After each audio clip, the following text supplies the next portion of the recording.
Sa isang bayan sa Mindanao, pinaniniwalaan na may mga aswang na nananatiling buhay at gumagala-gala.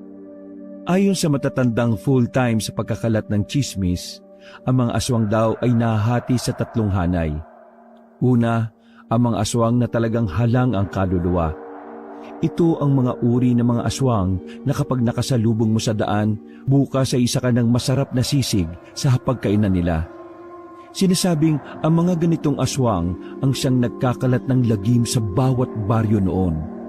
Sila ang mga kalaban ng mga albularyo o manunugis. Ang pangalawang uri naman ng aswang sa listahan ay ang tinuturing nilang walang tiyak na plano sa buhay. Ito raw ang mga aswang na hindi alam kung ano ba talaga ang gustong kainin, kung hayop ba o tao. Pero ang sabi na matatanda, madalas na hayop ang binibira ng mga ito.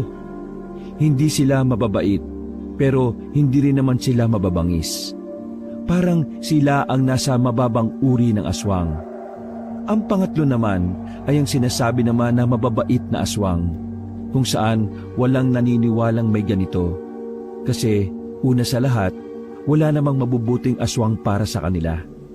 Sa kabila ng mga kumakalat-kalat na kwento tungkol sa mga aswang, nasa isang tabi si Usman na abala sa paghimas ng kanyang alagang panabong na manok.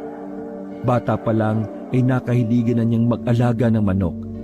Nang sa ganon, meron siyang ipangsasabong. Minana niya ang walang kakwenta-kwentang ugali ng kanyang ama na nauna nang namatay dahil sa katangahan. Nahulog ang tatay niya sa construction site dahil sa kakalingon sa babaeng maganda. Nang mawala ang ama ni Usman, siya ang pumalit na sabongero. Bagay na kinasakit naman ang ulo ng kanyang ina. Dahil mas pinili pa nito na maging hari sa sabungan kaysa maging bida sa eskwelahan. Kapag ako napikon sa iyo, Usman, yung mga alaga mong manok, gagawin kong adobo yan. Puro na lang yan ang inaatupag mo Bakit hindi ka magtrabaho nang meron kang maambag sa pamilya natin? Sa araw-araw na ginawa ng Diyos, laging galit ang 70 anyos na si Aling Nena. Umaga hanggang hapon. Kung ano-anong salita na ang pinakakawalan nito, na siya namang buong pusong sinasalo ni Usman. Manok ko na naman ang pinag-iinitan nyo. Wala namang ginagawa sa inyo to Bakit ba laging mainit ang ulo mo sa akin, Nay? Nakakatulong naman ako dito sa bahay kahit na nagsasabong lang ako. Isusumbat mo pa sa akin yung mga panalo mo sa sabong? Lintik ka pala sugal yan Gusto mo yan ang ipampaaral natin sa kapatid mong bunso? Aba, hindi mo alam na ang masama, kahit gamitin mo sa kabutihan, ay masama pa rin. Ay nako naman, Nayo. Kabisado ko na yan Aray! Nakatikim ng batok ang binata. Sa lahat ng pagbatok sa kanya ng ina ay maging ang manok na hawak niya ay natakot. Kumuhula yon sa kanya at tumalon palayo. Sige, mamiloso ko ka pa. Papalayasin na talaga kita rito. Ayus-ayusin mo ang buhay mo Kapag wala ka pang nahanap na trabaho ngayong taon, abay lumayas ka na rito. Mahiya ka naman sa ate mo sa ibang bansa. Umaasa ka na lang lagi sa padala niya Galit na pumasok sa loob ng bahay ang ginang. Naiwan na lang na napapakamot sa ulo ang binata. Mula nang mawala ang kanyang ama, naging mainitin na ang ulo ng kanyang ina. Ayaw na ayaw kasi ni Aling Nena ang pagsasabong. Yun din kasi ang madalas na pag-awayan ng mga magulang ni Usman. Isang malalim na paghinga na lamang ang pinakawalan niya. Ay nako, kapag ako talaga yumaman, papaliguan ko to si nanay ng pere. Kaya lang naman yan inis na inis sa akin kasi wala na naman sigurong pera. Inisikaso na lamang ni Usman ang mga manok niya na pinangalanan niyang Fernando, Eddie, Lito at Rudy. Mga pangalan niyo na mga paborito niyang action star. Huwag kayo mag-alala. Makakalis din tayo sa pagbamaltrato sa inyo ni nanay. Basta gagalingan niyo lang lagi kapag may laban tayo. Parang tangang kinakausap ni Usman ang mga manok. Nakita naman siya ni Buboy, ang kanyang nakababata at bunsong kapatid. Lumapit ang bata sa kanya habang hawak ang teddy bear nito. Kuya, nagsasalita ba ang mga manok? Yung pinagsasabi mo, manok nga yan. Bakit mo sila kinakausap? Alam mo, Kahit hindi sila nakakapagsalita, nakakaintindi yung mga yan. Ikaw, nakakapagsalita ka. Bakit hindi ka makaintindi? Ha? Buti pa ang manok kahit hindi nakakapagsalita, nakakaintindi. Pero ikaw hindi. Kahit ilang beses ka pang kausapin ni nanay. Abat, loko ka! Ay! Naglakad na palis ang bata na parang wala lang nangyari. Hindi naman na ikinagulat ni Usman ang inasal ni Buboy. Kahit kasi 6 na taong gulang pa lang yon, may mga oras na parang matanda kung mag-isip at magsalita ang batang yon. Dahil wala namang sabong nung hapon na yon, dahil sa pag-grade ng mga pulis, pinuntahan na muna ni Usman ang kanyang kaibigan na si Omeng. Ang kaibigan niya na tanging nakakaintindi sa kanya. Dahil pareho silang sabongero na madalas namang umuuwing talunan. Naabutan niyang papalabas pa lang si Omeng ng bakuran nito nang siya'y pumunta doon. Uy! Omeng! Oh, bakit? Saan ka pupunta? Sa sabungan? May alam ka na bang bago? Mukha bang sa sabungan ako pupunta? Tingnan mo nga dala ko. Sungit mo naman. May regla ka yata ngayon eh. Di, pupunta ako sa gubat ngayon. Si ate kasi naglilihi. Gustong kumain ng suha. Akong nautusan na umanap sa gubat eh. Nasan ba yung asawa niya? Nandiyan sa bahay. Kaso nga, naglilihi si ate sa suha na dapat ako raw ang kukuha. Hindi rin raw kakainin kapag iba pumitas eh. Diyos ko naman pambiraan man buhay to talaga Ganyan talaga ang buntis, pre. Naalala ko dati, buntis si mama sa bunso namin eh. Walang niya.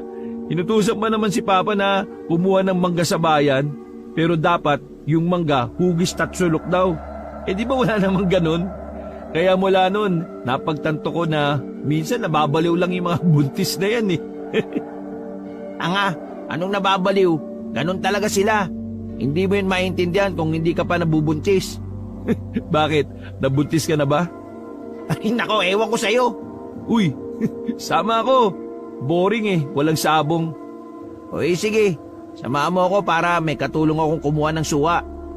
Dahil pareho naman silang walang ginagawa sa buhay, sabay na umalis ang dalawa patungong kagubatan. Kaunting lakaran lang naman ang gubat mula sa kanila, kaya nakarating sila kagad doon. Medyo madilim na ang kanilang dinaraanan, dahil bukod sa mag-aalas 6 na rin naman, makulimlim din ang kalangitan. Wrong timing yata, pre ah. Mukhang uulan Ayos naman yung mga ulap kanina. Ngayon nangitim na nung sumama ka. Malas ka talaga siguro, no? Uy, ako pa sinisi mo ah. Nagpatuloy na lamang sila sa paghawi ng mga nakaharang na halaman. Makalipas lang ng halos 15 minutos, ay nakaramdam na sila ng pagod. Paakyat din kasi ang tinatahak nila. Pero sa mga puntong yon ay wala pa rin silang nakikitang puno ng suha. Hindi ko kasi alam kung saan may suha eh. Ako, lintik kasing buhay to. Tara na, maghanap pa tayo. Gusto ko ring tumikim ng suha eh. Sandali nga lang. Masakit pa tuhod ko Hala, ang bata mo pa nirarayuma ka na? Napalibot ng tingin ng dalawa sa kanilang kinalalagyan. Napapaikutan sila ng matataas na puno at kakaiba rin ng mga halaman na naroon. Mga halaman na hindi pamilyar sa kanila. Dahil una sa lahat, wala naman silang alam sa halaman. Pre, alam mo ba yung kwento tungkol sa mga hindi ka panipaniwalang kwento? Ha? Kagaya ng kwento mong nagpatuli ka na noon? Huy, sira ulo. Yung tungkol sa mga aswang. Ay, yang ka na naman. Kakapakinig mo yan sa YouTube channel ni Pamela Clamil eh. Di ba, sabi nila, sa gubat madalas manirahan yung mga aswang. O tapos, anong gagawin? Wala lang. Sinasabi ko lang. Malay mo naman, di ba? May aswang dito. Wala pong magkaroon ng aswang sa atin, pre. Gawa-gawa lang ng mga batikang chismosa yan. Alam mo naman na matatanda sa atin, di ba? Chismis ang nagsisilbi nilang oxygen. Kung maka-oxygen naman, parang may alam to sa science eh. Nako, kahit grade 1 lang alam nga nila yun Buwang ka ba? Sabay na napalingon ang dalawa sa direksyon na nasa harapan nila. Narinig nilang tila may manok doon. Agad na nabuhayan ng dalawa. Dali-dali silang pumunta sa likuran ng malaking puno. Pagdating nila roon, ay tumambad sa kanila ang isang manok na kulay itim. Kinakagat siya ng bayawak sa pakpak. Pre, si Bunso oh, kinakagat ng bayawak. Walang takot ang dalawa na sinipa ang bayawak. Agad namang nakibitaw ang bayawak at gumapang palayo. Pre, may sugat siya. Malamang, kinagat ng bayawak eh. Baliw ka pala. Akin na nga. Kinuha ni Usman ang manok at saka sinuri ang sugat. Kinuha pa ng binata ang flashlight na dala ni Omeng. Hindi naman kalakihan. Pero may lason ba yung bayawak? Hindi ko alam. Ang maganda nating gawin, gamutin na lang natin. Paano? Ayun oh, may daon ng bayabas. Agad na kumuha ng dahon ng bayabas ang dalawa at dinikdik nila. Tinapal nila sa sugat ng manok ang dahon. Pero sa huli, nawalan na rin ng buhay ang kawawang manok. Parang mga tangang nag-iiyakan ng dalawa. Ganun nila kamahal ang mga manok kahit hindi naman nila yon pagmamay-ari. Mga ilang sandali lang, biglang kumidlat ng malakas. Sinasabayan pa yun ng kulog. Pagdilat ng dalawa, isang babaeng nagliliwanag ang buong katawan ang nasa harapan nila. Sobrang ganda ng babaeng yon. Mas maputi pa sa ipin nila ang kulay ng babae. Sa isip-isip ni Usman at Omeng, maaring ang babaeng yon ay isang diwata. Napatayo ang dalawa. Dumako naman ang tingin ng babae sa hawak nilang manok na wala ng buhay. Teka, sino ka? Saan ka galing? At paano ka nakarating dyan? Pre, diwata yata to. Sabi nila, ang mga diwata raw nangunguha ng mga lalaki. Huwag kayong mag-alala. Mga gwapo lang ang kinukuha ko. Uy, grabe siya sa amin oh. Sama mo naman. Ang pangalan ko ay Catriona. Catriona? Ang manok na yan. Uy, wala kaming ginawa dyan ha. Yung bayawak ang umano dyan. Di ba, Omeng? Oo, tama. Sasagipin nga sana namin itong manok na to eh. Mabubuhay naman siya dapat kung hindi lang siya namatay eh. Huwag kayong mabahala. Wala akong gagawing masama sa inyo. Sa halip, meron akong gantimpala para sa inyong dalawa. Lumapit sa kanila ang babae.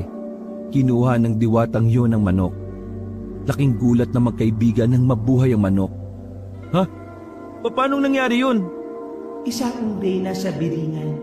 Dahil nasaksihan ko ang... Hindi naman dito ang biringan ah. Kaya paano magiging reyna ka dito?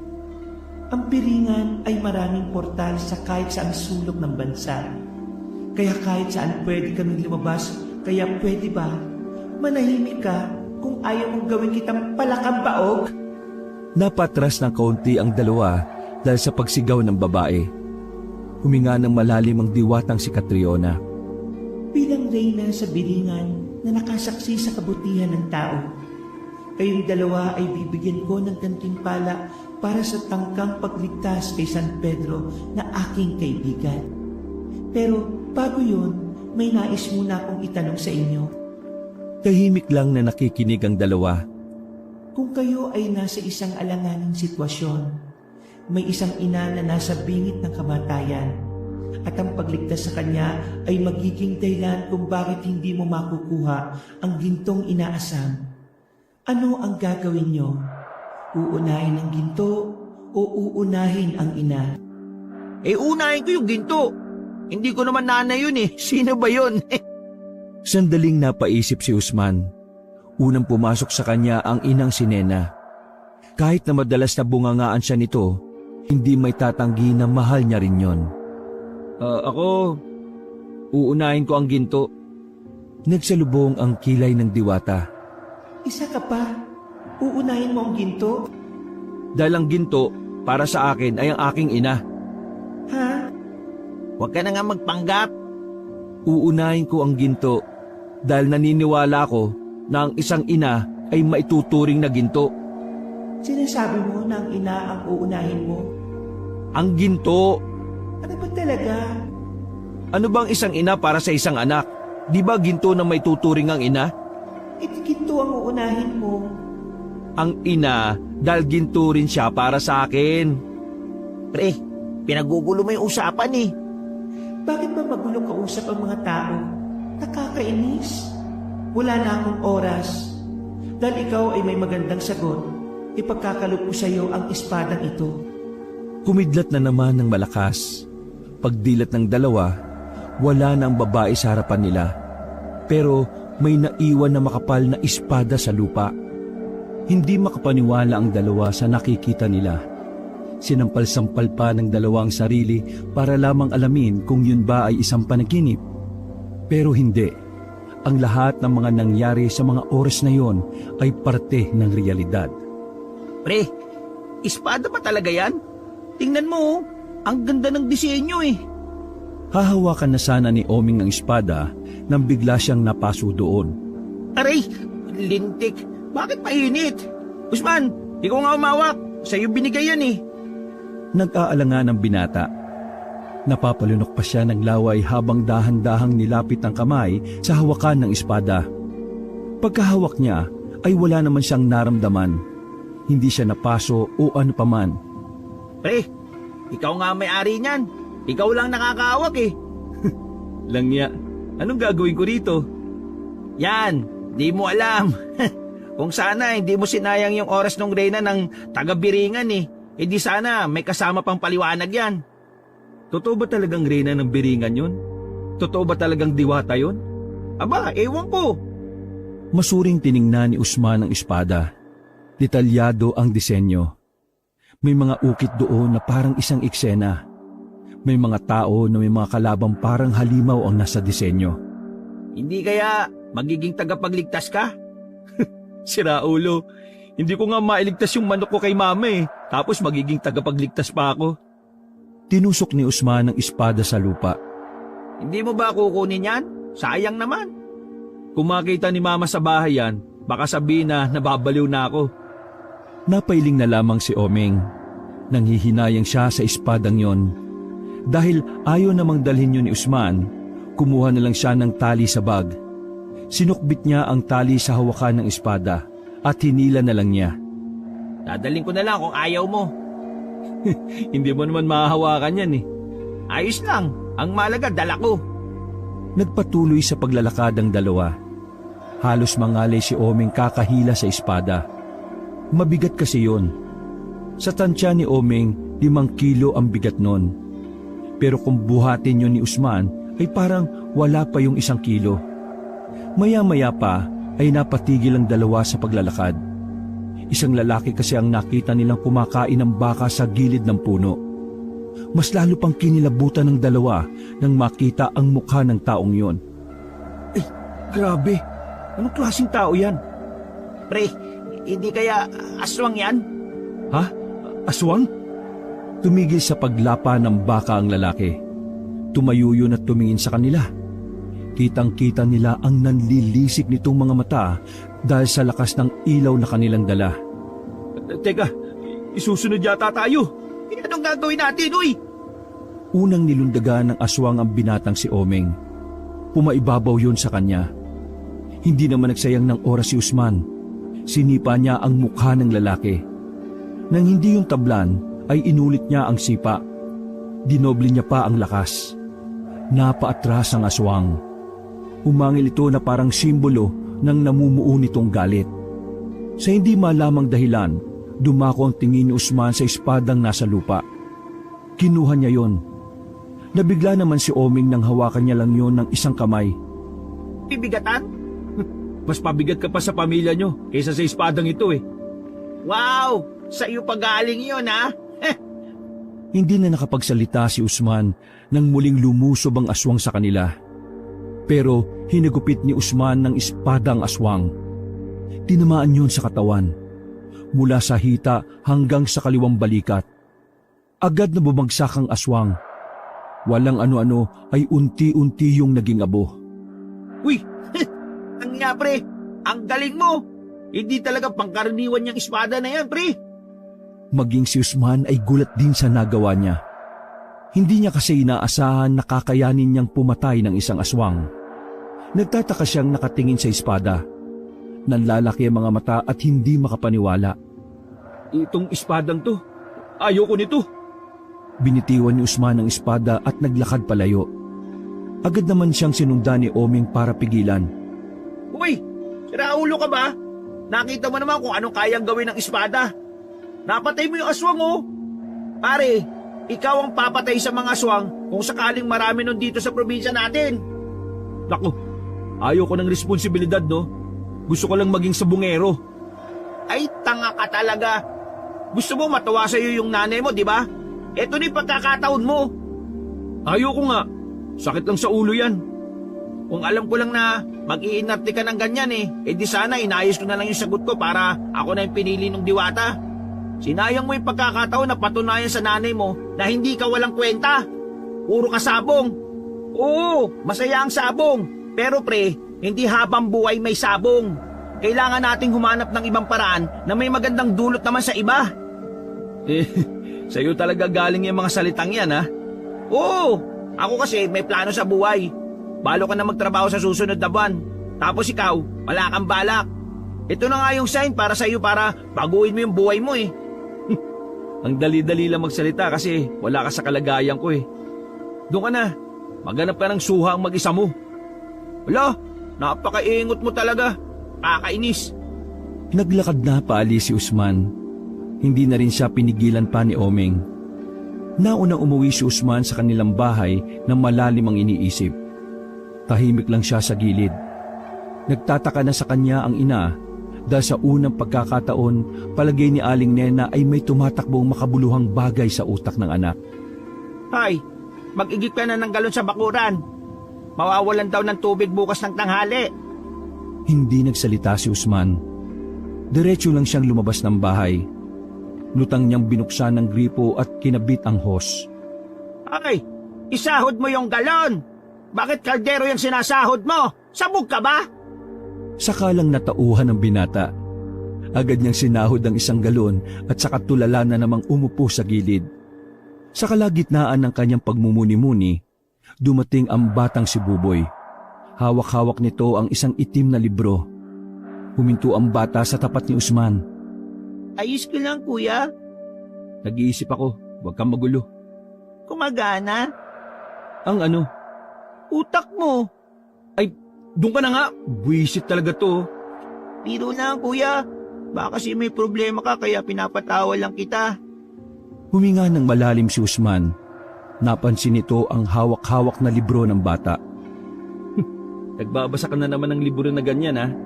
Di ba sabi ni ate, huwag kang magbabasa ng ganyan? Wala naman si ate dito Ano ba yan? Libro. Tungkol nga saan yung binabasa mo. Alam ko libro yan. Tungkol sa mga aswang, kuya. Naniniwala ka ba sa mga aswang?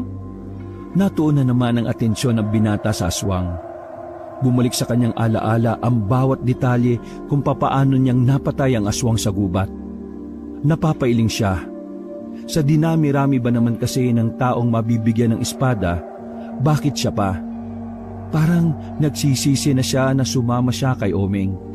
Kuya, totoong mga aswang. Sabi dito sa librong ito, muling mabubuhay ang mga aswang at mag-aasik ng lagim. Pero may isang lalaki na magiging tagapagligtas. Napukaw ang atensyon ni Usman sa sinasabing iyon ng bata. Anong pangalan ng lalaki sa libro na yan? Musan. Busan? Napaisip sandali si Usman.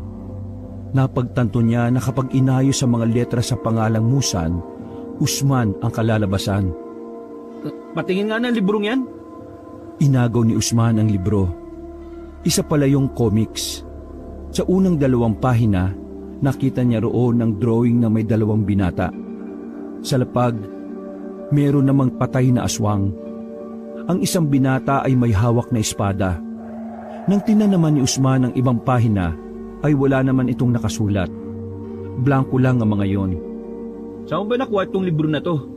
Binigay sa akin ng matandang lalaki. Sino matandang lalaki?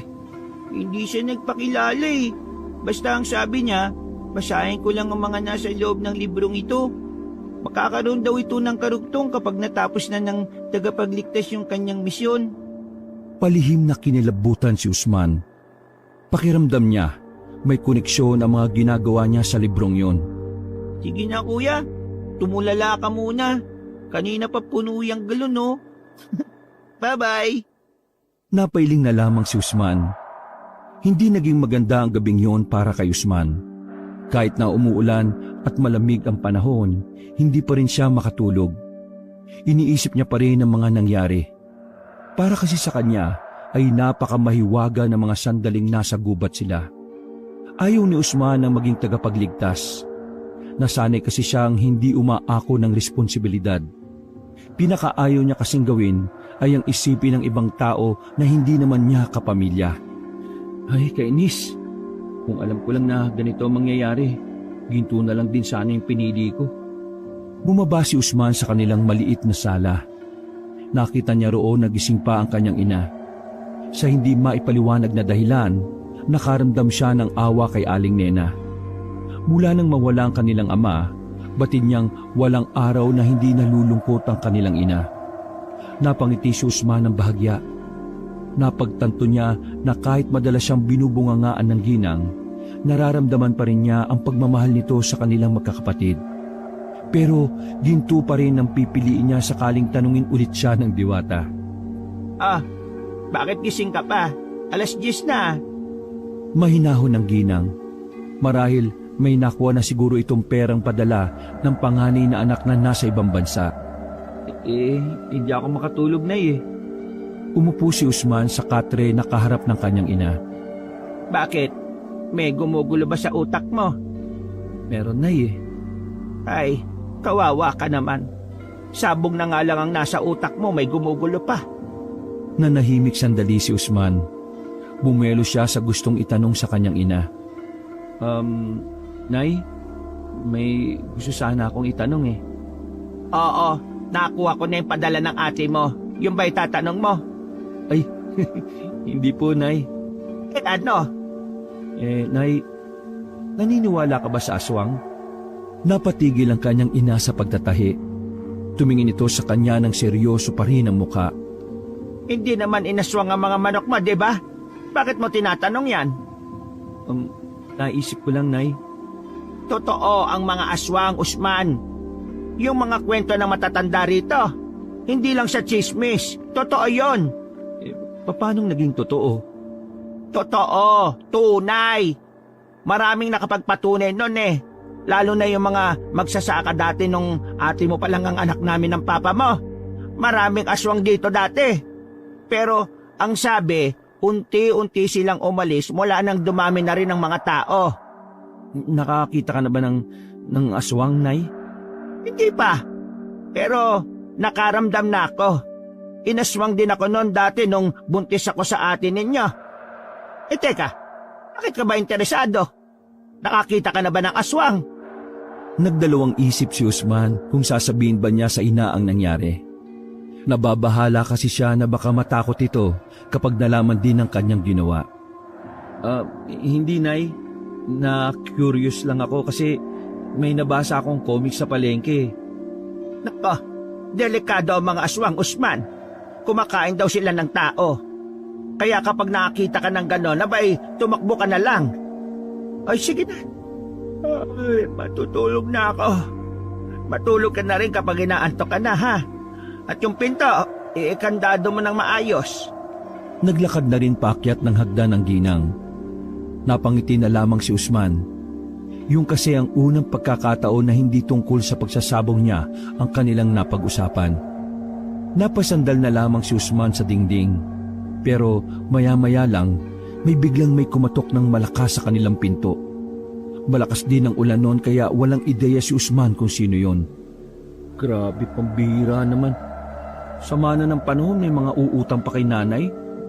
Pagbukas niya ng pintuan, bumungad sa kanya ang mahaba at makapal na espada.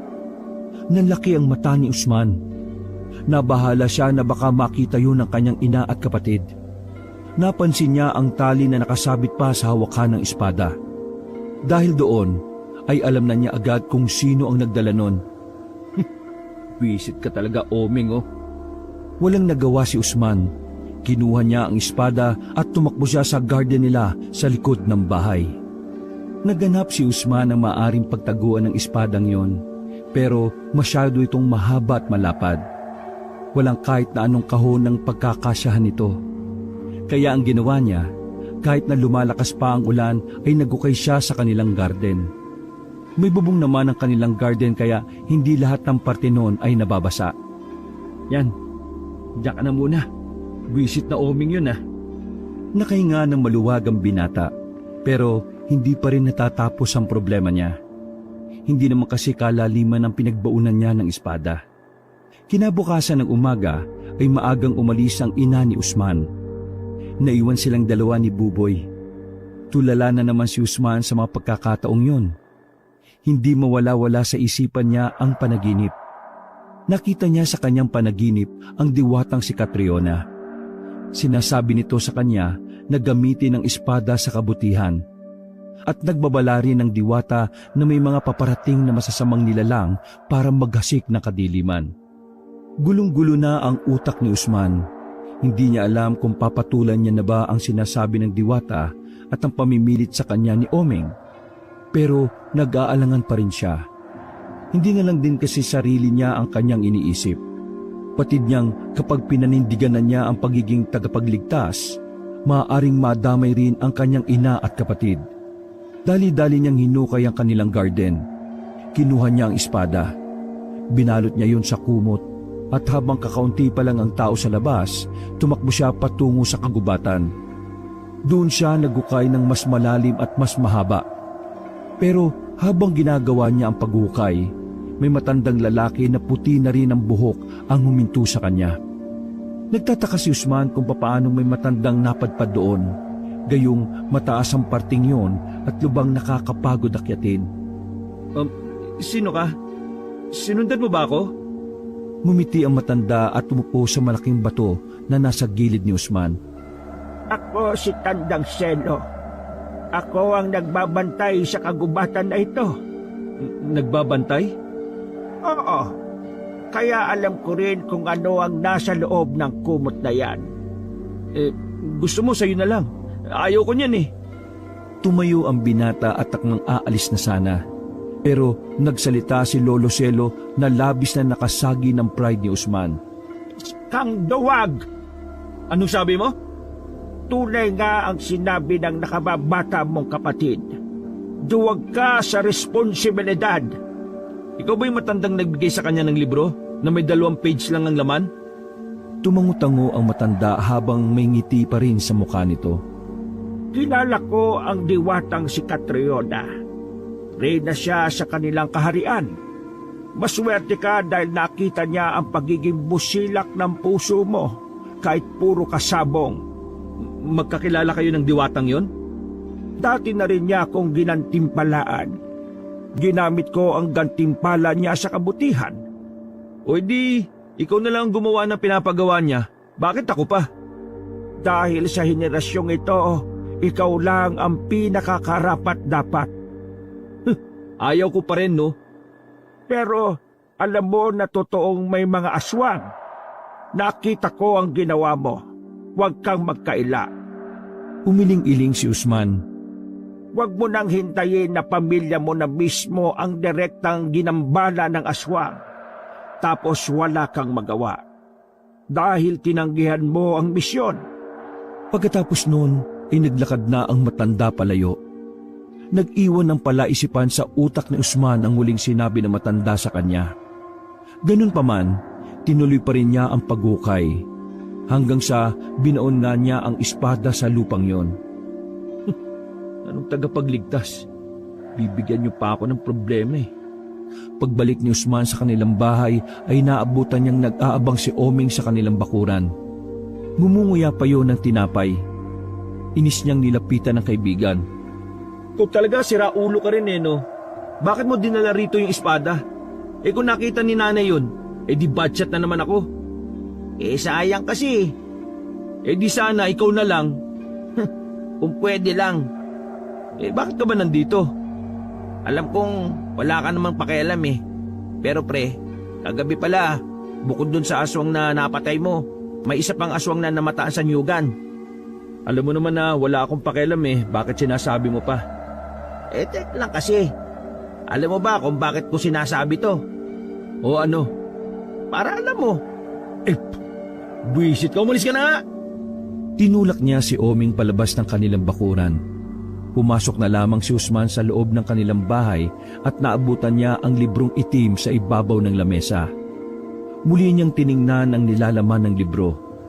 2 pahina pa rin ang merong laman. Ang mga natitirang pahina ay nananatiling blanko pa rin. Buboy! Agad na bumaba ang bata mula sa 2 palapag.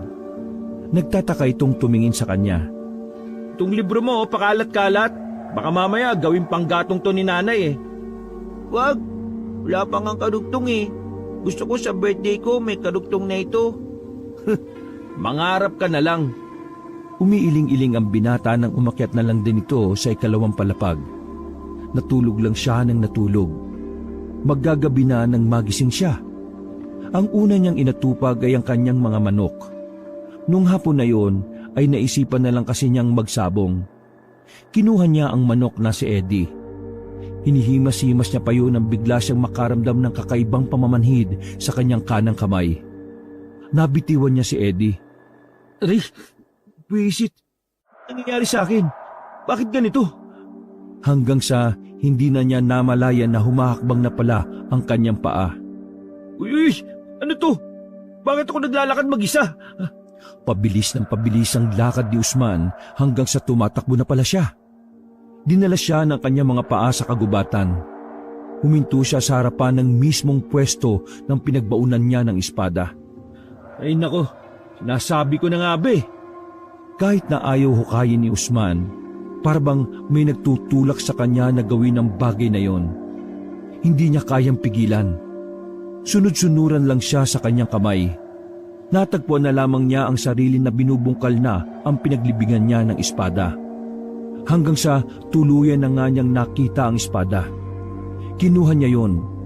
Paghawak niya sa espada, may narinig siyang tila mga yabag ng paa. Nagtago siya nang maramdamang may paparating. Mga ilang sandali lang, nakita na niya ang isang lalaki na gutay-gutay ang kanyang suot. Madungis at mahaba ang buhok. Sa itsura pa lang ng lalaki, alam na niyang aswang yon. Lumingon-lingon ang aswang sa paligid na parabang hinahanap si Usman. Tahimik lang ang binata kahit na nasa kanya naman ang espada. Nakahinga ng maluwag si Usman nang maramdaman na umalis na ang aswang. Madilim na nang lumabas siya ng kagubatan. Daladala niya na ang espada kahit na ayaw niya. Binalot niya na lamang yon ng kumot. Dahil ayaw niyang makita siya ng kanyang ina na may dala siyang ganong klase ng patalim, dumiretso na muna siya sa bahay nila Omeng. Mabuti na lang din talaga ay si Omeng lang ang tao sa bahay ng mga oras na yon. Oh, daladala mo na yan. Ibig sabihin ba niyan tinatanggap mo na maging... Anong tinatanggap na pinagsasabi mo? Kusa akong dinala ng mga paa ko ron. Para akong hinaltak papunta doon sa pinaglibingan ko nito eh. Tara, ulo ka nga talaga. Bakit mo naman yan inilibing? Ayaw ko nga kasi na maging tagapag-ano. Pero tingin ko, kailangan ko na lang talagang manindigan. Yan! Yan ang gusto ko sa'yo. Omeng, may nakita kong aswang sa gubat. Ngayon lang. Tingin ko, Nako, marami sila dito. Pero nagtatago lang. oo, ganun nga. Ay, sa dami ba naman ng tao, bakit ako pa kasi yung napili eh? Nakakainis. Paano na yung sabong ko? Matagal pa bago magkaroon ulit ng sabungan dito. Kaya yan na lang muna ang pagkaabalahan mo. Pumatay ka na lang muna ng aswang. Ang saya nun, di ba? Natigil ang kanilang pag-uusap nang may dumaan na nagtitinda ng balot. Tumigil yon sa tapat ng bakuran nila Omeng kahit na hindi naman sila bibili. Sandaling napatingin sila sa lalaking yon. Sumenya si Omeng na hindi sila bibili. Pero kakaibang ngiti lang ang itinugon nito sa kanila. Nang lalapitan na sana nila ang lalaki, bigla na lang may pinukol na kutsilyo ang lalaki patungo kay Omeng. Mabilis na tinulak ni Usman ang kaibigan. Habang ang nagtitinda naman ng balot ay nagmamadaling makaalis. Abay, kung yun ah. Yung mata niya, aswang siya. Hindi maintindihan ni Usman ang nararamdaman niya ng mga sandaling yon. Parang may kung anong nagtutulak sa kanya na sundan ng lalaki. Tila hindi rin mapakali ang kanyang kamay habang hawak ang espada. Tingin ko, eto na yun. Bahala na. Wala naman akong choice eh. Napipilitang tumakbo si Usman patungo sa direksyon na pinuntahan ng lalaki. Nabahala siya nang makita ang lalaking yon na pumasok sa kanilang bakuran. Sakto naman na noong mga sandaling yon ay naroon si Buboy na mag-isang naglalaro. Buboy! Umalis ka dyan! Pero huli na ang lahat. Hawak na ng lalaki ang kanyang nakababatang kapatid. Bitiwan mo yan! Di ba ikaw yung tuta ng diwata? Tingnan natin kung ano ang magagawa mo. Abay, siraulo ka pala eh. Hindi ko naman gusto maging kalaban nyo eh. Pinilit lang nila ako. Kaya bitiwan mo na yan. Hindi mo ako kalaban. Manahimik ka. Pinatay mo ang kasama ko. Ah, kasama mo ba yon? Hindi ko sinasadya. Kaya nga nakikiusap ako sa'yo eh. Huwag mo nang idamay ang batang yan. Lahat ng malalapit sa'yo ay dadamay ko. Total, uubusin mo rin naman ng mga aswang. Hindi ba? Aray! Napasigaw ang lalaki nang biglang kagatinyo ni Buboy. Nang mabitiwan nito ang bata ay dali-daling tumakbo si Buboy palapit sa kanyang kuya. Ngayon natin subukan yung tapang mong aswang ka. Tinanggal ni Usman ang nakabalot na tela sa espada. Pagangat ni Usman ang espadang yon ay kuminang pa ito sa ere. Napanganga naman ng batang si Buboy. Pagkabahala naman ang bumakas sa mukha ng aswang. Sige pre, paslangin mo na yan! Walang ano-ano ay mabilis na tumakbo si Usman palapit sa lalaking yon. Tinamaan niya ang lalaki sa balikat. Pero nakatalon pa yon palabas ng kanilang bakuran at nagpalit ng anyo bilang paniki. Lumipad yun ng paggewang-gewang. Kuya, ang galing mo! Isa ka bang tagapagligtas? He, daldal mo. Pumasok nga muna tayo. Nang masigurong umatras na nga ang aswang, ay pumasok na sila sa loob ng bahay nila. Wala roon ang ginang na si Nena kaya malayang hawak-hawak ni Usman ang espada. Omeng, yung pakiramdam ko, Bakit? May masama ka bang nararamdaman? hindi. Buhay na buhay ang dugo ko. Parang sinasabi ng puso't isipan ko na panindigan ko na ito. Ang sarap. Ang sarap pala ng pakiramdam. Nakatingin pa si Usman sa espada. Maging siya ay namamangha sa biglang pagbabago ng kanyang pananaw. Pero kakaiba ang aswang na yun ha. Hindi siya naging abo. Kaya dapat, magsanay ka pare. Excuse me, nandito po ako. Ay, oo nga pala. Uy, ikaw Buboy, wag ka magsasabi kay nanay tungkol dito ha. Pagagalitan ako nun. Sabihin mo muna sa akin kung ikaw ngayon nasa libro ng tagapagligtas. Ay nako, hindi no. Pinagsasabi mo. Basta, wag kang maingay kay nanay ha. Hindi ako magsasabi sa kahit na sino, sa isang kondisyon. Pre, bata ba talaga yung kapatid mo? Ewan, 1 taon na yata yan sa loob ng tiyan nung sinilang eh. Kailangan makumpleto ang laman ng librong itim ko. Paano ko naman gagawin yun? Ako ba gumawa niyan? Pambira ka. Basta, huwag kang magsasabi ha. Kahit magkano, bibigyan kita. Nanahimik na ang batang si Buboy. Muli namang binalik ni Usman ang tela na pinambabalot niya sa espada. Tanga! Nanay mo! Ano? Tanga si nanay? Baliw! Ibig ko sabihin, nanay mo, nandyan na! Itago mo na yan, bilis! Natatarantang tumakbo paakyat si Usman. Inilagay niya ang mahabang espada sa ilalim ng papag niya. Habol ang kanyang hininga nang masigurong nasa maayos na kalagayan na ang espada, bumaba na rin siya sa kanilang sala. May bisita ka pala, Usman. Hindi ka man lang naghanda ng pagkain nagluto naman ako. Oh, hindi na po, Tita Nena. Ayos lang po ako. Hindi, sumabay ka na sa amin sa pagkain. Hiya-hiya pa to. Gusto rin naman. Bibig mo, bisita yan. Mama, alam niyo po ba, si Kuya? Sobrang kaba ang naramdaman ni Usman ng mga sandaling yon. Pati rin si Omeng ay hindi rin makahinga ng maayos. Sinenyasan na nga ni Usman si Buboy para lang hindi ito magsumbong. Ano ang kuya mo? Tumingin muna si Buboy kay Usman. Sumilay ang nakakalokong ngiti ng bata. Si Kuya po ay tao. Nakahinga ng maluwag si Usman at Omeng noong mga sandaling yon. sabay-sabay na lamang silang kumain. Sa parehong gabi, nagtungo si Usman at Oming sa kagubatan para hanapin ang matandang nakita ni Usman. Medyo kabado silang dalawa dahil alam nilang maaaring may nakasulubong silang aswang. Bawat lakad nila ay palingon-lingon sila sa likuran at sa gilid-gilid. Oh, nandito na tayo. Nasaan na yung matanda? Hintayin na lang natin. Sabi niya, tagabantay siya ng kagubatan eh. Wala ka bang alam na pantawag para lumabas siya kagad? Wala eh. Pero subukan ko kayang... Ako ba ang inyong hinahanap? Nagulat ang dalawa nang marinig ang tinig na yon. Dali-dali silang humarap. Oo, hinahanap nga ho kita. Tamang-tama. Maliwanag ang buwan. Masarap pag-usapan ng mga bagay-bagay. Umupo ang matanda sa malaking bato. Tinukod nito ang tungkod sa lupa at naghimasimas ng kanyang balbas. Ano ang gusto mong malaman? Nandito ako para sabihing tinatanggap ko na ang misyon. Alam ko na ang dahilan. Oo na, tama ka na. Ngayon, sabihin niyo sa akin, paano ko lalabanan ng mga aswang? Hindi pa ako marunong gumamit ng espada eh. Tamang-tama.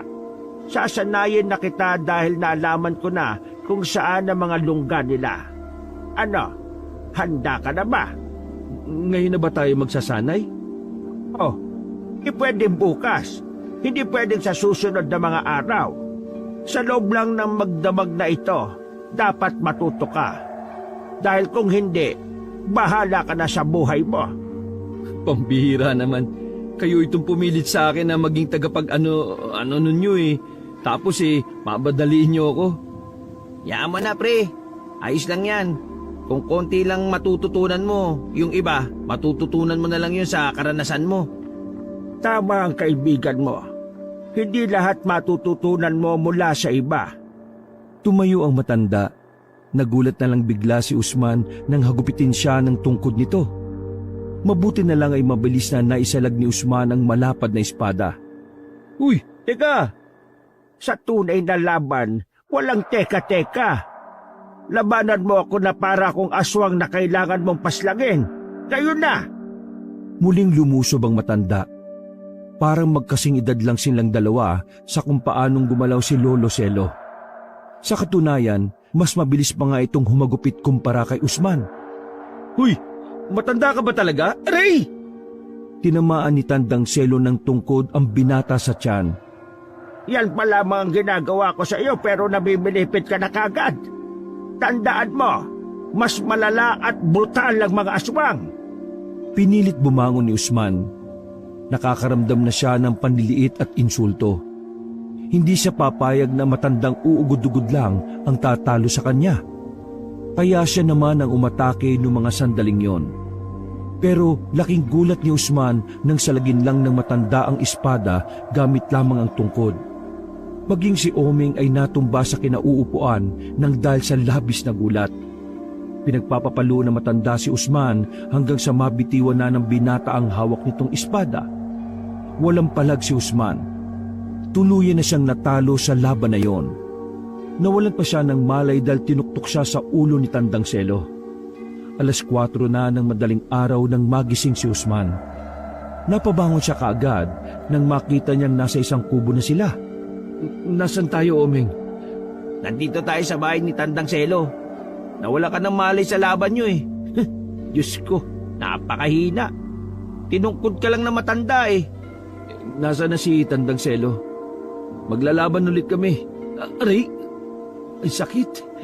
Naramdaman ni Usman ang pagkirot ng ibang parte ng kanyang katawan.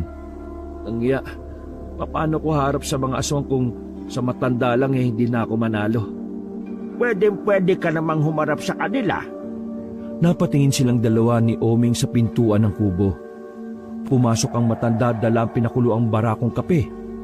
Hindi mo naman na kailangan magsanay. Kaya nga ikaw ang napili ni Catriona eh.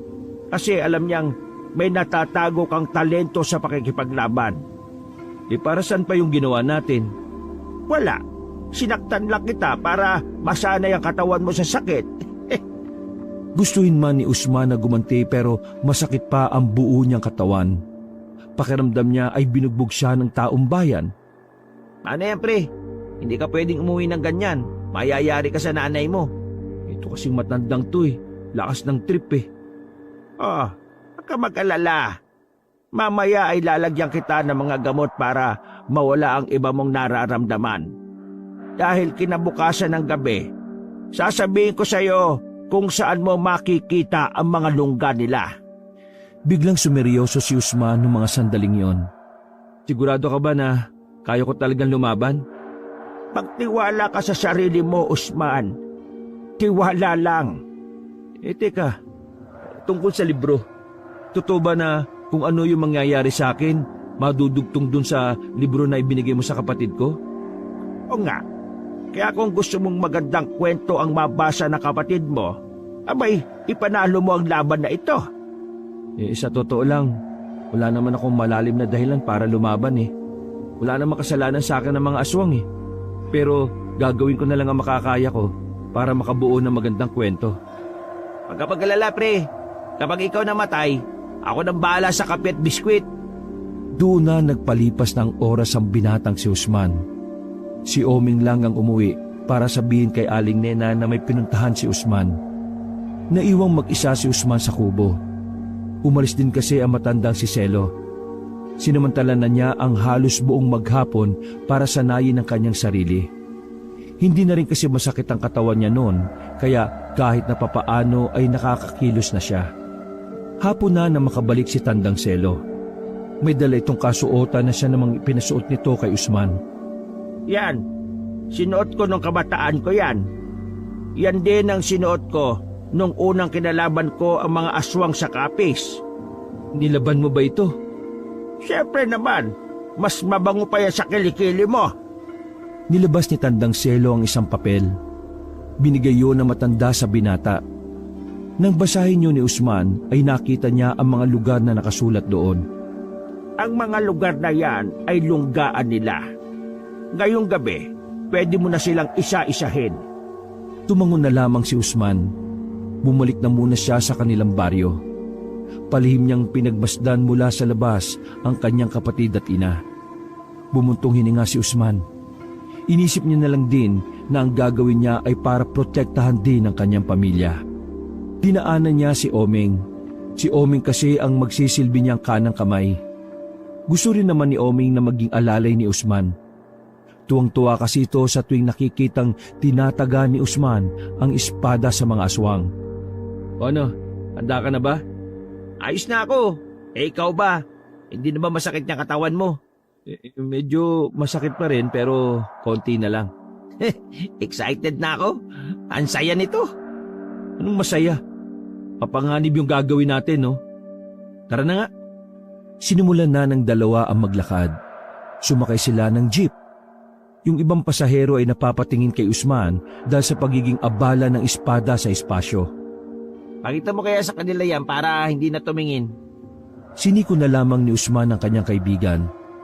Makalipas lang ng ilang sandali ay nakarating na rin sila sa isang barangay.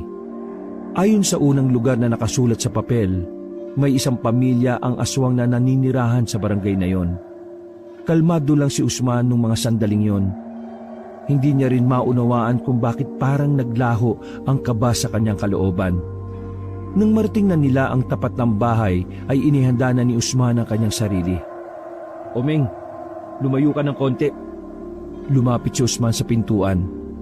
Kinatok niya yon at saka muling dumistansya. Mga ilang sandali lang, lumabas na mula sa loob ang isang ginang. Sa unang tingin pa lang nila Usman, ramdam na kagad nila na aswang ang nasa loob ng pamamahay na yon. Magandang gabi. May itatanong lang sana ako. Hindi nagsalita ang ginang, pero masama na ang tingin nito kay Usman. Aswang po ba kayo? Pagsabing yun ni Usman ay agad na pumasok ang ginang sa loob ng bahay. Maya-maya lamang ay may mga lumabas na mula sa likuran. Nasa 6 sila. Lahat ng mga yun ay umaangil at nagsisimula na rin maging mabangis. Oo, isa-isa lang. Biglang lumundag ang isang aswang kay Usman. Nahawakan siya nito sa balikat, pero mabilis siyang nakadistansya. Nung oras na yon, batid ni Usman na mabilis ang mga aswang na yon. Pero ang mas pinagtataka niya ay ang pagiging kalmado niya pa rin sa kalagitnaan ng kaganapan na yon. Sige, ako naman! Tumakbo palapit si Usman sa isang aswang na pinakamalapit sa kanya. Akala ng aswang ay pangkaraniwang espada lamang ang hawak ni Usman. Pero nang dumampi na yon sa balat ng aswang, ilang sandali lang ay agad na naging abo yun. Nanlalaki ang mata ng mga aswang. Hindi sila makapaniwala na ganun lang kadali na namatay ang kasamahan nila. Lumusob pa ng sabay-sabay ang 5 aswang. Habang kumakain naman ng popcorn si Oming, namamangha siya sa pinapakitang kahusayan ng kanyang kaibigan na si Usman. Para kasing isang bida sa pelikula ang binata, na kahit ilang beses atakihin ay lagi lang itong nakakailag. Pagwasiwas ni Usman ng espada, malakas na hangin ang humahambalo sa mga aswang. Dahilan para humambalo sila sa tapat ng bahay. Naglakad si Usman sa mga aswang. Tinaga niya agad ang haligi ng tahanan ng mga aswang na yon. Naging abo yun kagaya ng nauna. Naggalit ang mga natitirang aswang. Tumayo ang mga yon at balak na si Oming ang lusubin. Buti na lang mabilis na nakabalik si Usman patungo sa kaibigan. Nakayuko niyang naitarak ang espada sa isang aswang. Paghugot naman niya ng espada ay sa kanya binira ang isa sa gilid. 2 na lang ang natitira. Ang ina at ang isang lalaki na mukhang panganay. Hindi niya matutuloy ang binabalak niyong panggugulo sa payapang buhay ng mga tao! Mas lalong nagbago ng anyo ang ginang. Mas sumaba pa ang nguso nito at ang mga kuko. Pero bago pa man matapos ang pagpapalit niya ng anyo, tinaga na yun ni Usman. Lalaban pa sana ang lalaki pero yun ang huling nakatikim ng espada. Naging abo ang lahat ng mga aswang na naroon. Hindi man lang nahirapan si Usman. Napapangiti na lang siya dahil nagawa niyang talunin ang mga yon. Tara na, Omeng. Pumunta na tayo sa pangalawang lungga. Astig mo talaga. Sabi naman sa iyo magandang madudulot sa iyo ng espadang yan Sayang, ako na lang sana para nararanasan ko rin pumaslang ng aswang. Huwag ka muna magsaya, Omeng. Nagsisimula pa lang tayo. Wala pa tayo sa nakakasabik na parte ng kaganapang ito, no? Bago sila umalis, nakita nila ang ibang tao na nakakita sa nangyari. Lahat ng yon ay nagtataka. Mabuti na lang at may kadiliman sa parting yon. Kaya naman kampante si Usman na walang nakakakilala sa kanila. Malapit lang ang pangalawang lungga na nasa listahan. Mula sa pinanggalingan nila ay halos 10 minutong lakaran lang. Sa pangalawang sagupaan, mas marami ng aswang ang nakatapat ni Usman. Pero kagaya ng nauna, ginawa niya lang abo ang mga aswang na naroon. Isa-isang pinuntahan ni Usman ang mga lungga ng mga aswang. Walang kahirap-hirap niyang pinagpapapatay ang mga naabutan niyang aswang. Hindi man lang nakasugat sa kanya ang kanyang mga nakalaban. Isang patunay lamang yon na siya talaga ang karapat-dapat para sa espada. Omeng, maganda ka. Sa huling lungga na pupuntahan natin, naroon na ang mambabalot na aswang. Base kay Tandang Selo, yun daw ang pinakamalakas sa lahat Kaya kailangan natin magdoble ingat. Huwag nating mamalitin ang kalaban. Baka sa mukha ni Oming ang namumuong kaba. Hindi na kasi biro ang susunod nilang pupuntahan. Ang huling lungga ay hindi na pangkaraniwang aswang ang mga naroon. Lumipas lang ang ilang sandali, narating na rin nila ang isang malaking bahay pero makaluma. Maliwanag sa labas dahil sa dami ng ilaw. Sa pagmamasid ni Usman, alam niya na hindi sila basta-basta makakapasok sa bahay. Kaya kailangan nilang mag-isip ng magandang paraan. Tayong bang mapalabas yung 2 bantay na yon? Oo, akong bahala dyan. O mag-iingat ka hindi tangay ang mga yan. Nagmamadaling lumapit si Oming sa tapat ng malaking gate. Lalapit pa lang siya ay sinalubong na ito ng 2 lalaking payat. Magandang gabi po. Pwede pong makita Hindi sumagot ang 2 lalaki. Nakatingin lang yun sa kanya. Samantalang si Usman naman ay palihim na lumalapit sa kanila. Ayaw nyo? Kumuha ng bato sa gilid si Oming at binato ang isang lalaki. Tinamaan yun sa muka Tatakbo na sana pali si Omeng nang mabilis siya nitong nahabol. Nahawakan siya ng lalaki sa damit. Akmang kakagatin nito si Omeng pero bigla na lang lumitaw si Usman. Hinagupit nito ng espada ang aswang. Pagkatapos, pinukol naman ni Usman ang espada patungo naman sa direksyon ng isa pang bantay. Bilis, tara! Ayos! Pumasok na sila sa loob ng malaking bahay. Tahimik. Nakakakaba ang pagiging kalmado ng paligid. Para bang walang tao sa loob. Pero hindi naging kampante ang dalawa. Lalapit na sana sila sa main door ng bahay nang biglang may mga palasong tumusok sa pader. Agad na hinawi ni Usmang si Omeng at yumuko silang dalawa. Nagtago sila sa sasakyan na nakaparada sa garahe. Langya pre, namamana sila. Ano gagawin natin? Kailangan ko lang makalapit. Dito ka lang. Sigurado ko ba sa gagawin mo? Baka mamatay ka naman. Wala na akong kasama pa uwi ha. Kumalma ka lang. Huwag kang OA, no? Kalmadong tumayo si Usman sa tapat ng main door. Nakikiramdam lang siya sa gilid. Mga ilang sandali lang, may tumalon na malapit sa kanya na isang lalaki. May hawak din yun na espada. Nagtama ang kanilang mga armas. Mas mabilis ang ginagawang pagkilos ng aswang na yun. Pero di hamak na mas malakas ang bawat pagwasiwas ni Usman. Nasaan ang amo mo mambabalot? Sa halip na sumagot ng lalaki ay muli itong umatake. May sinaboy yon na kung anong powder sa harapan ni Usman.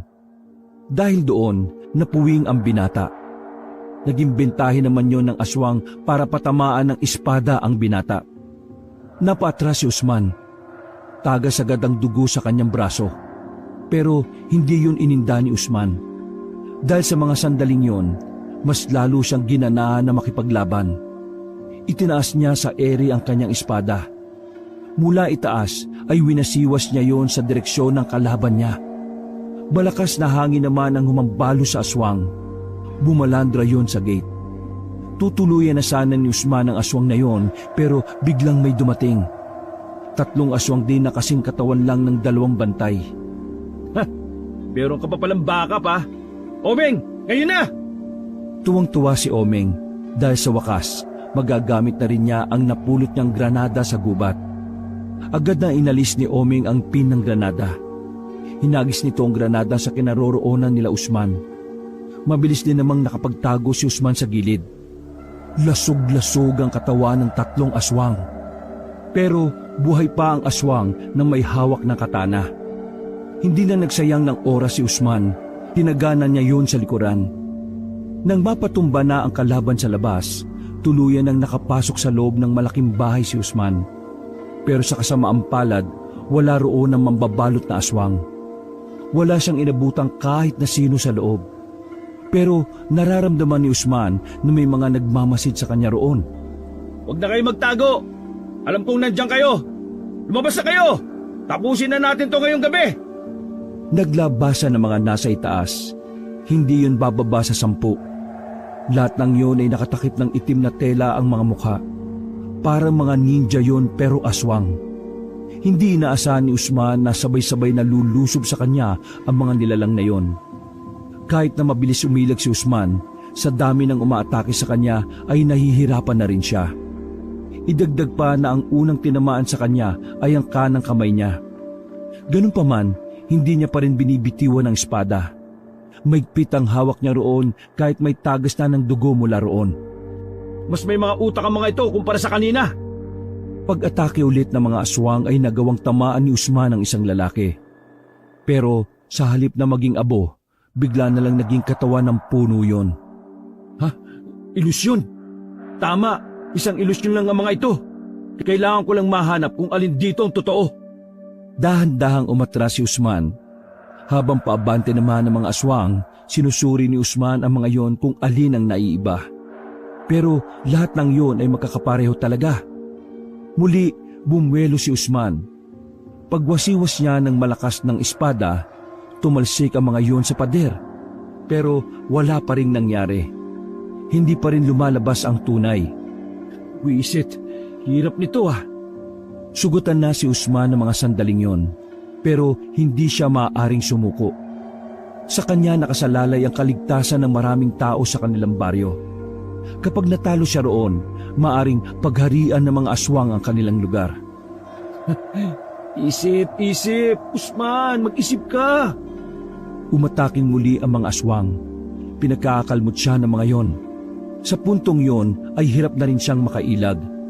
Pero nang mapatingin siya sa main door, nakita niyang naroon na si Omeng. Baliw ka, bakit ka pa pumunta rito? Napalingon ang mga nilalang kay Omeng.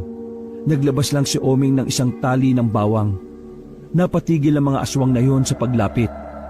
Napansin ni Usman na isa sa mga magkakapareho na yon ang tila na ilang. Parang dumistansya siya na makita ang bawang. Agad na sumilay ang ngiti sa mukha ni Usman. Alam na niya ang kanyang gagawin. Pinahirapan mo pa ako ah. Takot ka naman pala sa bawang eh. Muling tinukod ni Usman ang espada at tumayo ng medyo hingal. Buong lakas siyang tumapak sa lamesa at tumakbo papunta sa isang aswang sa dulo. Tinaga niya ang aswang na yon sa dibdib. Pagkabagsak ng aswang, naging katawan na ng punong kahoy ang iba pang aswang. Tinanggal ni Usman ang takip sa mukha ng lalaki. Sumusuka na yon ang dugo. Ano? Sabi mo sa akin, nasaan ang pinakaamo ninyo? Wala, huli ka na. Wala na siya rito. Alam mo ba kung nasaan siya? Pinuntahan niya ang kapatid at ang ina mo. Nagtayuan ang balahibo ni Usman at nanlamig siya bigla. Sa galit ay muli niyang tinaga ang aswang na yon. Kailangan natin makabalik sa baryo. Nasa panganib ang buhay ni nanay at ni Buboy. Ha? Eh di ba, may nilagay naman tayong pangontra sa bahay niyo? Basta, bilis na! Kahit iika-ika na, ay tumakbo pa rin sila paalis. Nang may mapadaan na tricycle ay agad nilang itong pinara. Baliwala na para kay Usman ang mga sugat na kanyang tinamo. Ang tumatakbo lamang sa kanyang isipan ay ang kaligtasan ng kanyang ina at ng kanyang kapatid. Mabilis naman ang biyahe, kaya ilang minuto lang ay nakabalik na sila sa baryo. Karipas nilang tinahak ang bahay nila Usman. Pagdating nila roon, may mga tao na sa tapat ng kanilang bakuran. Naku, Usman, ang mama mo at si Buboy, kinuha sila ng mga lalaki. Nako, kawawa naman ang bata. Nanlumo si Usman, parang gumuho ang mundo niya noong mga sandaling yon. Pagpasok niya ng kanilang bahay ay may nakita siyang sulat na nasa lamesa. Nang basahin niya yon ay nalaman niyang ang mambabalot na aswang ang dumukot sa kanyang ina at kapatid. Pinapapunta siya nito sa isang liblib na bundok na hindi rin naman kalayuan. Ano pre? Lalakad ako mag-isa. Huwag ka nang sasama ha. Sa ganyan lagay mo? Ano, baliw ka na ba? Hindi ako pwede magsama. Isa pa, mapapahamak ka rin dahil hindi basta-basta aswang ang mga naroon. Pero, Huwag ka nang makulit. Usapang pamilya na to. Labas ka na rito. at hindi ako parte ng pamilya nyo matapos ang lahat ng nangyari? Ganyan ka ba talaga kamanid, Usman? Ano ba? Puro ka drama. Dito ka lang. Kung ano man ang mangyari sa akin, tanggapin mo na lang. O sige na. Tinapik ni Usman sa balikat ang kanyang kaibigan. Naglakad na rin siya paalis at nagmamadaling marating kagad ang gubat. Mahaba-haba ang kanyang lalakarin kaya binilisan na niya ang kanyang paglalakbay. At makalipas nga ng halos 2 oras na paglalakad, nakita na niya ang isang barangay sa ibabaw ng bundok. Hindi pa man nakakalapit ang binata, nararamdaman na niyang puro aswang ang mga naroon. Huminga siya ng malalim.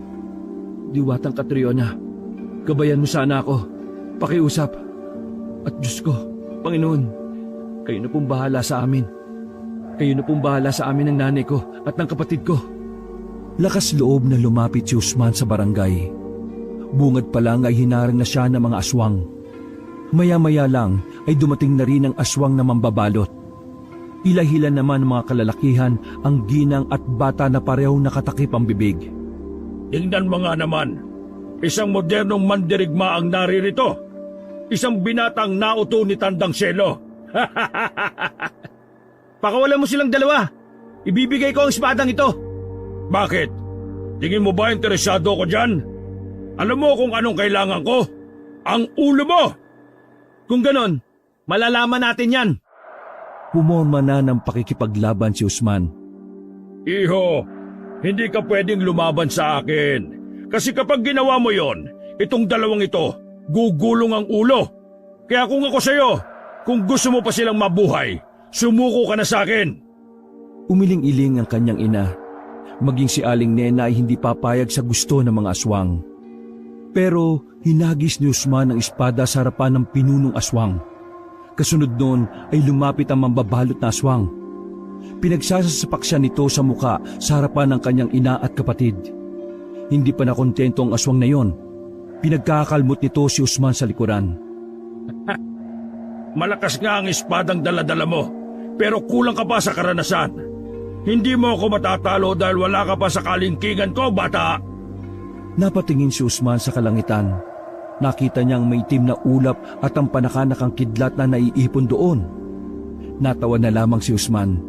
Bagay na ipinagtaka naman ng mga aswang. Anong nakakatawa, ha? Nakakatawa kasi dumadating talaga ang tulong kapag nasa bingit ka na ng kamatayan eh. Anong pinagsasabi mo?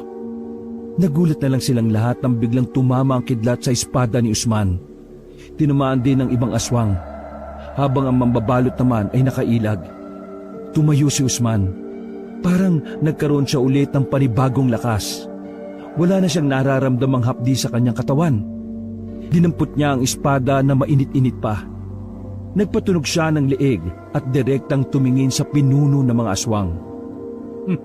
Pagbabayaran mo ang ginawa mo sa ina at kapatid ko. Pati na rin ang pagpaplanong kasamaan sa sangkatauhan. Walang sinayang na pagkakataon si Usman. Isa-isa niyang pinagtatataga ang naroong aswang. Susubukan pa sanang tumakas ng pinunong aswang pero pinukul ni Usman ang espada sa direksyon nito. Tinamaan niyon sa likuran at tumagos pa sa dibdib. Makalipas lang ang ilang segundo ay unti-unti na rin yung naging abo. Tinanggal ni Usman ang busal sa kanyang ina at kapatid. Mahigpit niyang niyakap ang mga yon. Anak, ang galing mo naman. Teka, ikaw ba talaga yan? Hindi ganyan ang anak ko yung sugarol na sabungero pa. Ay, si kuya talaga yan. Tagapagligtas kaya siya, di mo lang alam. Nagsana yan si kuya na umawak ng espada eh. Di ba kuya? Tumango-tango si Usman. Nay, Buboy, ligtas na kayo. Pwede na tayong umuwi. Hindi ako makapaniwala. Ganyan ka na lang sana, Usman. Diyos ko, kaysa magsabong-sabong ka. Nagtawanan na lamang sila ng mga sandaling yon. Sabay-sabay na silang umuwi at nakabalik naman sila ng ligtas. Tuwang-tuwa si Oming nang malaman na natalo na nga ni Usman ang mga aswang. Ganun ba nang nangyari, hindi pinagsabi nila Usman ang tungkol sa pagiging tagapagligtas niya. Ayaw niya kasing maging bukas na libro ang buhay nila sa publiko. Makalipas ang isang linggo, kaarawan na ng batang si Buboy. Simpleng handaan lamang naman ang nangyari. Pero espesyal ang regalo na ibinigay ni Usman para sa kapatid na bunso. Buboy, naalala mo yung sinabi na matanda na kapag natapos na ang misyon ng tagapagligtas, madudugtungan ng kwento sa librong ito? Ito na oh. Basahin mo, buo na yung libro. Halos magtatatalon sa tuwa ang batang si Buboy. Pero hindi pa pala doon nagtatapos ang lahat. Napalingon sila sa labas ng bakuran nang makita roon si Tandang Selo at ang babaeng si Catriona. Nakasuot ang mga yon ng pangsimpleng tao lamang. Pre, di ba sila ano yun? Usman, kilala mo ba sila? Nay, mga kaibigan sila. Mga mabubuting kaibigan na kabutihan din ang nais. Nilapitan ni Usman ang dalawa sa labas. Nakangiting nagsalita si Catriona sa kanya. Usman, dahil natalo mo ang mga aso, may gantimpala ako ulit sa'yo. Bibigyan kita ng manok. Total, mahilig ka sa sabong. Halos magningning ang mata ni Usman noong mga sandaling yon. Sumenyas ang babae sa gilid at may lumabas doon na isang lalaki. May bit-bit na bilao. Ha? Ano yan? Manok, pero nilitsyon. Tumawa ng malakas sa matanda at ang babaeng si Catriona. Naglakad na rin ang dalawang yon palayo habang napapakamot na lamang sa ulo si Usman. Sa huli ay isang malapad na ngiti na lamang din ang naisukli niya. Habang papalayo ang dalawa ay kumakaway pa si Usman. Nagpapasalamat siya dahil sa tulong nila. Nalaman ni Usman na may mas makabuluhan pa pala kesa sa sabong. At yun ay ang ipagtanggol ng kabutihan ang mga tao laban sa kasamaan. Wakas. Hello mga ka-KB, mga ka-abangers. Sabi nga nila, ano daw, bagong tawag sa atin, hindi na mga ka-KB, mga kabangers, mga kabanong abangers, kabangers.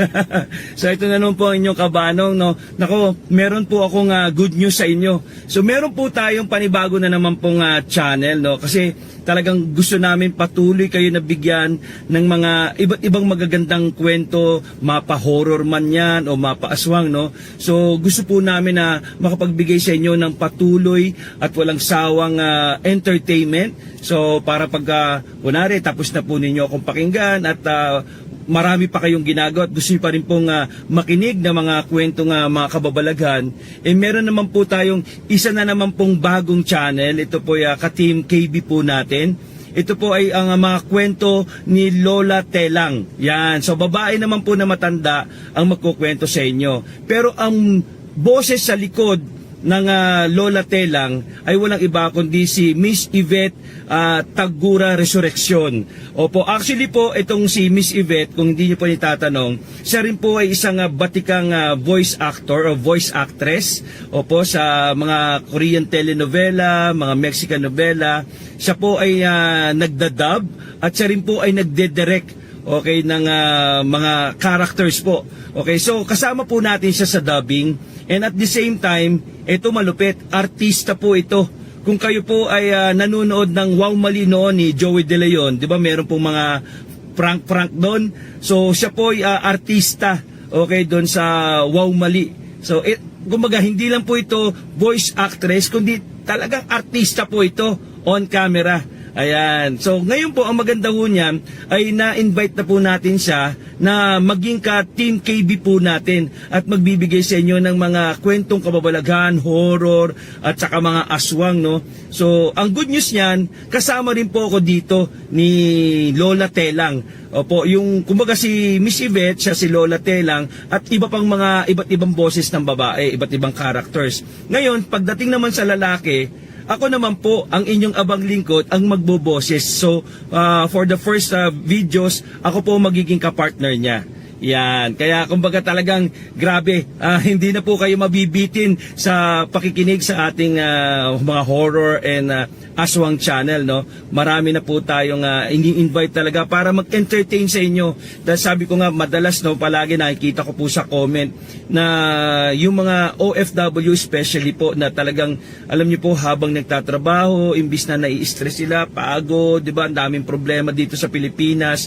Ito po daw ang nag-e-entertain sa kanila. Kaya nga sabi ko nga po sa mga scriptwriters natin na sana po yung ating mga stories, bagamat horror to, bagamat aswang channel po tayo, ay wag naman po masyadong nakaka-stress yung story. Kumbaga, meron pong sometimes may halong comedy para talagang nagiging masaya pa rin kayo. Tapos ang ending po niya ay maganda. O, di ba? Kaya yan po ang kaibahan natin sa mga iba't ibang channels ng horror. So, bukod sa may mga dramatization, talagang may imagine nyo talaga yung eksena dahil nga po talagang dinadrama po namin ito, ay may magaganda rin po itong mga ending. Kumbaga hindi kayo mababad trip, no? So, tapos kumukuha pa po tayo ng mga malulupit na mga voice actors and actresses. Ayan, para po mag-entertain sa inyo. So, ngayon po, meron po tayong kauna-unahan, okay, na video. Kaya, so again, talaga pong sana po ay mahiling ko po sa inyo isang malupitang suporta. Mag-subscribe po tayo dito sa mga kwento ni Lola Telang na channel. This is a horror channel, no? So sana po ipakinggan nyo rin po. Mag-like po kayo, don't forget to like, ha. Tama po yung ibang nakibasa ko sa comment na minsan po ang dami pong views, pero mag-like at comment parang hindi po balance. Alam niyo po, sa totoo lang, yun na lang po ang pinakatulong niyo po sa amin. Kaya alam niyo po, sabi ko nga, yung mga nagko-comment kayo, nababasa ko po yun at yun po ang nagpapalakas sa amin, di ba? Kasi sa totoo lang, ang hirap po talaga biro mo magkukwento ka 1 oras mahigit, di ba? Pero pag nakita ko po yung mga comment nyo, di ba, yung mga like nyo, sobra po talaga kaming nai-inspire uli na gumawa po ng mga kwento para sa inyo. Kaya sana nga po, masuportahan nyo rin po kami ng pag-comment, pag-like, at syempre, mas maganda, yung mga hindi pa, kumbaga bago lang sa channel namin, mag-subscribe po kayo. Alright po, so maraming salamat po. So once again, ihanda na po ang inyong mga headset, okay, yung mga earpods po ninyo, at pakinggan po natin ang mga kwento ni Lola Telang. Sa isang bayan sa Mindanao, pinaniniwalaan na may mga